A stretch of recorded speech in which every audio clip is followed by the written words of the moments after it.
दोबारा शुरू करूंगा। 31 अक्टूबर 1875 को जन्मे सरदार वल्लभ भाई पटेल जी के जन्म दिवस पर हम हर वर्ष राष्ट्रीय एकता दिवस मनाते आ रहे हैं।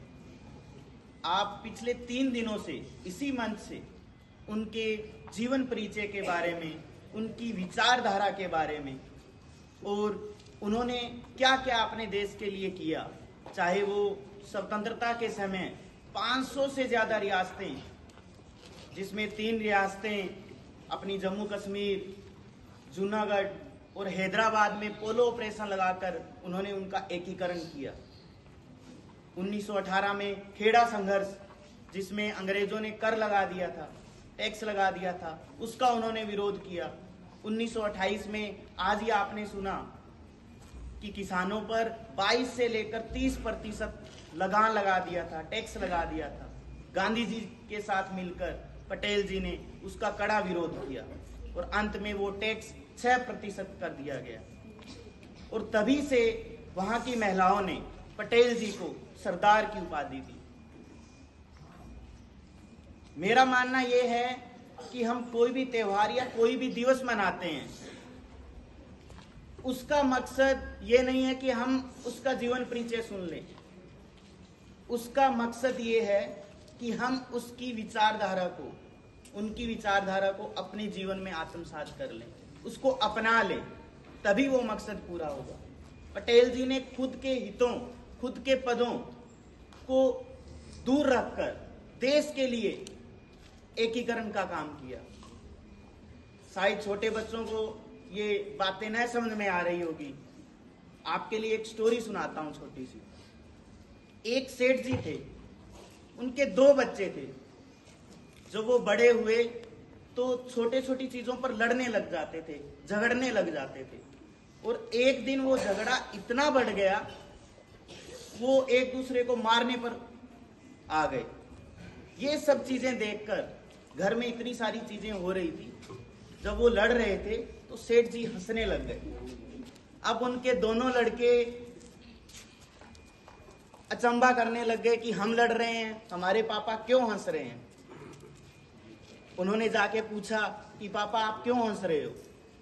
उन्होंने कहा बेटा कल बताऊंगा, कल हम कहीं 3-4 दिन के लिए बाहर जाएंगे, तब बताऊंगा।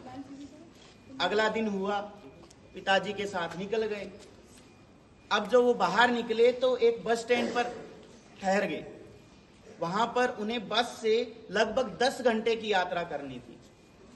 तीनों जो सेठ जी थे, उनके दोनों बच्चे थे या लड़के थे, बस में चढ़ गए। और जब बस में चढ़े तो केवल 2 सीट खाली थी। और वो कितने थे? 3 थे। अब 2 सीट खाली थी तो सेठ जी बैठ गए। पहले बड़ा लड़का उनके बगल में बैठ गया। थोड़ी देर बस चली, फिर बड़ा लड़का खड़ा हो गया, छोटा लड़का बैठ गया। ऐसे एडजस्ट करते करते उन्होंने वो 10 घंटों की यात्रा पूरी कर ली और एक गांव में जाकर उतरे। गांव में उतरने के बाद वो गांव के बाहर जब निकले तो एक बहुत बड़ी हवेली उनको दिखाई दे रही थी। और जैसे जैसे वो पास गए तो उस हवेली में सूखे पत्ते, पेड़ लगे हुए थे, खंडहर बन गई थी। ये सब देखकर वो सेठ जी रोने लग गए। अब फिर लड़कों को समझ में नहीं आया कि पापा आप रो क्यों रहे हैं।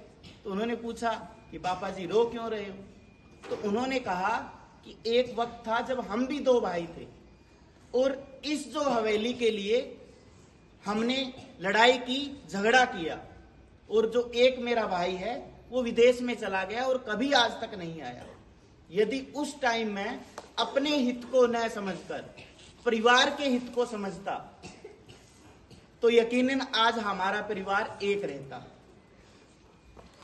उस सेठ जी ने एक कहानी के माध्यम से, अपनी एक यात्रा के माध्यम से उन बच्चों को यह समझा दिया था कि जो गलती हमने की है वो ही आप कर रहे हो। ये जो पैसा है, पद है, सब टेम्परेरी है। जिस तरह वो बस में आए थे, सीट पे वो उतरे, कोई और चढ़ गया है, फिर कोई और उतरा है, फिर और चढ़ गया है, कुछ भी परमानेंट नहीं है। हमें एडजस्ट करके ये जिंदगी चलानी होती है। अपने हितों को छोड़कर अपने समूह के हित को पहले रखना होता है। तभी हम एक रह पाते हैं। तो इसी स्टोरी से सरदार वल्लभ भाई पटेल जी के जो जीवनी है, उनसे आपको यकीनन एक सीख मिल रही होगी कि हमें किस तरह से एक रहना चाहिए। यदि हम अपने हितों को दूर रखकर अपने हाउस की, अपने ग्रुप का, अपने क्लास की, स्कूल की, राज्य की, इस देश के हित की सोचेंगे तो हम यकीनन एक रह पाएंगे और किसी दुश्मन के तोड़ने से नहीं टूटेंगे। अंत में 2 पंक्तियों के साथ मैं अपनी वाणी को विराम दूंगा। तू बन जा एक अच्छा इंसान, सोच भी नेक रख। तू बन जा एक अच्छा इंसान, सोच भी नेक रख। क्या पड़ा है खुद के हितों में, तेरा मेरा करने में। अपने समूह को एक रख, अपने समूह को एक रख। जय हिंद, जय भारत।